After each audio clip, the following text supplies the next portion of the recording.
think about every team that passed on you. When you swat a shot on defense, I want you to think about every player taken ahead of you. You do that, you prove you belong. Spots in this league are hard to come by, son. You gonna get one? I know ain't nobody gonna give me anything. I'm here to take what's mine. So, here we go.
NBA 2K TV, I'll be taking you behind the scenes of the making of our theme music with me.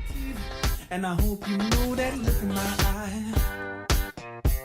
Hey, I got lightning speed. I won't hesitate to rescue what is mine. Well, hold up. And now, presented by Sprite, the 2K pregame show. Hello, everybody, and welcome.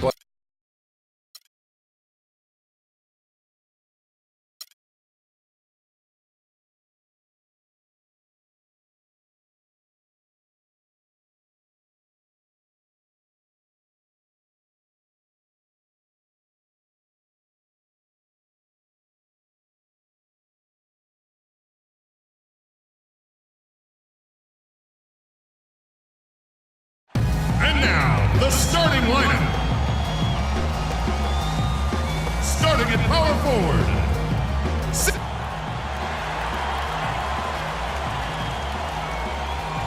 Welcome and happy holidays from 2K Sports. It's time for NBA action. With Steve Kerr and Clark Kellogg, this is Kevin Harlan. The Knicks happy to return to New York after the road trip. They continue to... This is Kevin Durant. Welcome to 2KU. In NBA 2K15, mastering the timing of your players' signature shots is more important than ever before. Now you, as the gamer, have complete control over how effective your shooters are from the field. On your shooter's feet, you'll see the new shot meter. Every factor that goes into deciding whether a jump shot is made.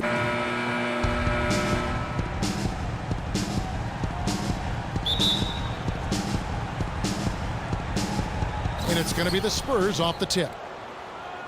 And a look at the starters for San Antonio. Down low, it's Duncan and Splitter. Parker and Danny Green are your 1 and your 2. And it's Anderson in at the 3. Well, Tony Parker, an excellent scorer. Creative finisher, certainly inside with a smooth pull-up jump shot from mid-range. Steve, when he gets in the lane, he is dynamite. And he draws fouls at a very high rate for a point guard.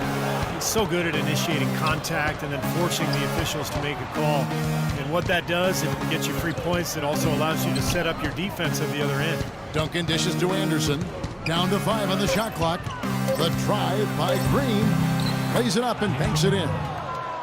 Green's got his first 2 points of the night. Heads up play there, guys, on the assist and the finish. And Parker really is great from mid-range and in. His three-point shooting a little bit more inconsistent. Some seasons he's shot in the high 30s from out there. Others it's only been in the 20s. But it may be a shot he turns to as he loses some of that elite, elusive quickness. And as much as we talk about Parker offensively, he's also a solid defender. Never one to gamble for steals, but considering his offensive load, he remains steady at the other end of the floor. And just over a minute played here in the start of the game, and he commits the intentional foul. I have no idea why he was fouling there. And even the foul, I mean, you can't be wrapping guys up like that. I mean, it just doesn't make any sense. That's a meaningless play. Now here's Parker, averaging 16 points a game. Duncan with the screen for Green. It's stolen by Stoudemire. Off the mark and a bad shot there. That's flat out embarrassing.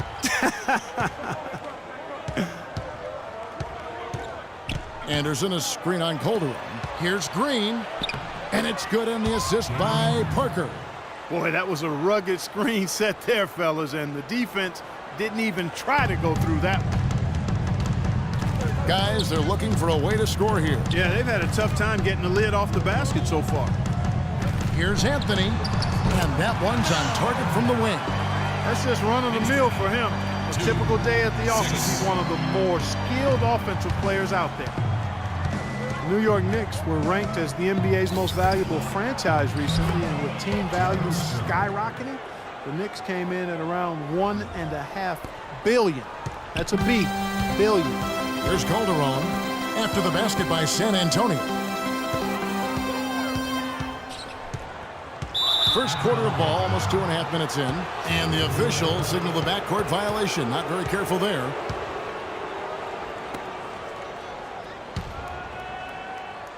Here's Parker.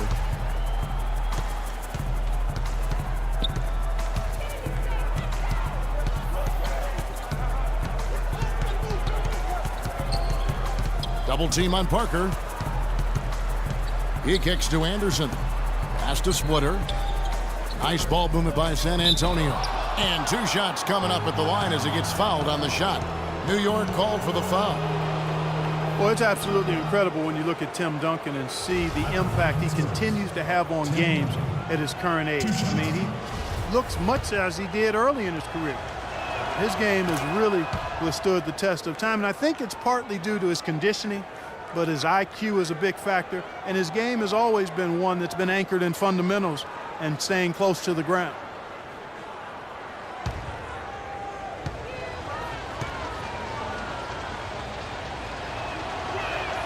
He's perfect from the line this time. And at 38 years of age, Tim Duncan still going strong, guys. Timeless. I mean, his dedication to diet and fitness, his flexibility, it's enabled him to remain in peak form. Maybe he doesn't move quite as quickly as he did 6-8 years ago, but he's shooting the ball better than ever. Footwork and his fundamental game obviously has always been there. So just an amazing late season or late career run for him. Now Duncan. Amari Stoudemire missing on the 3. Green kicks to Parker. He feeds it to Splitter. Shot clock at 6. It's Parker with the drive. That pushes it to double digits. And now we can see them really working it inside. Taking advantage of the defense, really pounding it down low. And so New York calls timeout. They're first. Last game matched up with the Clippers. A tough loss there. And one of the factors in that game was they just couldn't get to the foul line and get enough points from the free throw line to make a difference. And it gave those opposing fans a boost every time another foul shot clanked off the rim. They were letting them hear about that. Stoudemire right side from 10 feet out. Rebound San Antonio. They defeated the Pelicans in their last game.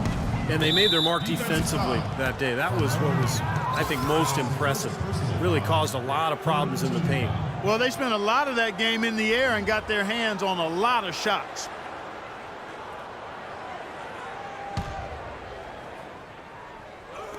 And we're approaching about 3.5 minutes played in the first quarter. And Anderson has it in the corner. And the wide open shot from Green. Well, you know, it doesn't seem like they've missed many shots here. They get the rebound. Here's Splitter. And finally they hit one. Splitter's got his second bucket of the night. I love the aggressiveness with their approach, pounding the ball inside, and it's working. They are owning this game early. They are constantly finding lanes to the basket. Whistle blows. That's going to be a travel. And a chance now to look at the small forwards who have been dominant this season offensively. Second, Carmelo Anthony. You know, a lot of the NBA's most explosive players man that small forward position, and you're looking at a pretty good collection of them right there. Steve, I'd say more than pretty good. Those are the guys that give opposing defenses nightmares on a regular basis. Catching up on the changes for New York, Samuel Dalembert, who's checked in for Stoudemire. Jason Smith comes in for Quincy Acey. Pablo Prigioni, who's checked in for Hardaway. And Shane Larkin subbed in for Jose Calderon. Knicks trail by 12. They need a good offensive possession. Yeah, they've had a number of empty ones, a long time without a basket. They're going to find something, you're right. I don't know what's going on with them so far, but already that's 3 turnovers. Yeah, they're going to dig a pretty deep hole for themselves if they don't start taking care of the basketball. There's 1:38 left here in the opening quarter. Here's Joseph. And Dalembert pulls it down. New York's gone 0-3 from three-point land. Nothing yet going outside. Smith right side. Tries to snap the cold streak. That's good. Smith's got his first points of the night. Spurs leading by 10. Samuel Dalembert, a 6'11" shot blocker and rebounder. His numbers are solid, but he seems to have a way of wearing out his welcome with coaches. You notice he's played for 5 teams in the last 5 seasons. 1:10 left to play here in the first. Here's Joseph. Here's Baines. And the rebound paying off as they pick up 2 on the second chance bucket right there. Huge advantage for them already. And as well as they've played at both ends so far, this lead might continue to grow. And last season, Dalembert, a bit of a stopgap to Dallas. He faced a share of critiques from Coach Carlin regarding conditioning Clark and focus. In addition to that, somewhat turnover prone too, Kevin. He can pick up careless fouls as well, but when you're an athletic 6'11" and can make free throws and finish around the basket, you'll always have a home in it. My goodness is right. The only thing crazier than him taking that shot is that he actually hit it. Unbelievable. Joseph, the pass to Ginobili.